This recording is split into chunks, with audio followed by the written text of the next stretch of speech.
Thoughts over coffee, giving you the time and the space to think and connect with others. So if you've got 5 minutes, join us. So the world is currently in an unprecedented situation where actually we're spending a lot more time together.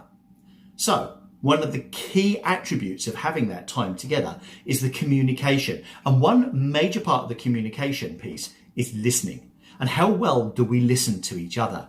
So today, what we're going to look at is what great listeners do. We're going to cover 4 behaviours and the 6 levels of listening. And you'll be able to tick off, are you at these levels, or do you actually need to develop that and be more conscious of that when listening to others?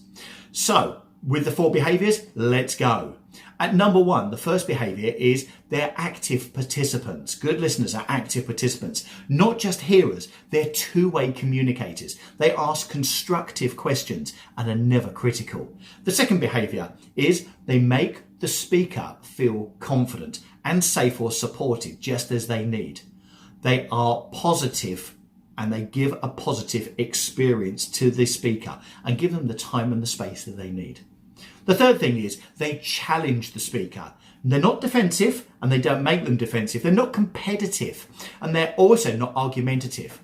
They're there to give feedback to help them to listen and make them speak even better. They don't find fault in the individual. And the fourth and final behaviour, which good listeners use, is they offer help. They offer feedback to make the speaker consider, accept, maybe think about different things, but they do it in a way to make it trustworthy. Once again, never judgmental and always in a positive and making it a positive experience. Let's look at the different 6 levels of listening, starting from the very bottom at number 1 to the very highest level of listening at level 6. So a level 1 listener is someone that listens, they ensure the speaker is comfortable and they get them talking. That's level 1. Level 2 listener does that, but they also focus on the speaker. They make sure that there is eye contact with the speaker as well, and there are no distractions. How easy is it when you're having a conversation with someone you really need to listen, but there's lots of other things that are happening in the background to distract? A level 3 listener, taking it even deeper, ensures and confirms that they understood correctly.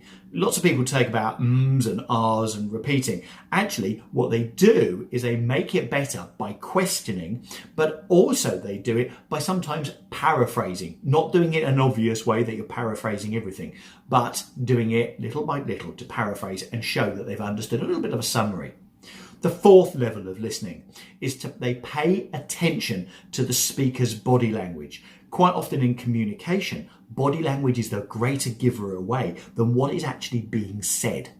Do the words and figures differ? In other words, does the body language meet up with what is being said by the speaker? Or is there something amiss there? They're showing signs of defensiveness when they're trying to be open in the conversation that they're happening. So that is really, really quite essential. The 5th level and the penultimate height of listening is that they emphasize and they empathize. So they emphasize the things that they're actually repeating, but they really empathize with the individual about what they're talking about, with their thoughts and their ideas. They don't judge, but they offer the right level of empathy, not necessarily agreeing or disagreeing, holding that in, but showing the right level of empathy with what is coming across at them.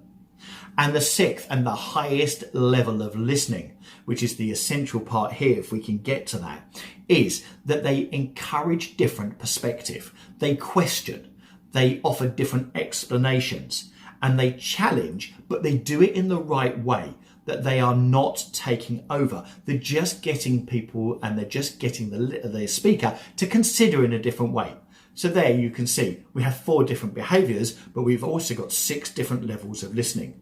Where would you say that you fit in within this? And what are your thoughts? Have you got any other tips that you could throw in to help others in the comments down below to actually create a better listening culture? If you're watching on the video, please put your comments below. If you're listening on the podcast, please click the link to our YouTube video where you can join in the conversation there. I hope you've enjoyed and thank you very much for seeing today's video. Please don't forget to subscribe so we can send you an email direct to your inbox every time we upload a video. If you want to connect with us directly, you can do. We're on Twitter, we're on Instagram, and we're also on Facebook. Just put in Our Thoughts Over Coffee and you'll see our logo. And if you want to email me directly, you can. It's ourthoughtsovercoffee@gmail.com. Once again, thank you very much for watching. If you're watching the YouTube, if you're listening on podcast, thank you very much for listening to us there. And we look forward to seeing you and you hearing us again very, very shortly when we upload the next video and the podcast. Take care. Thanks. Bye.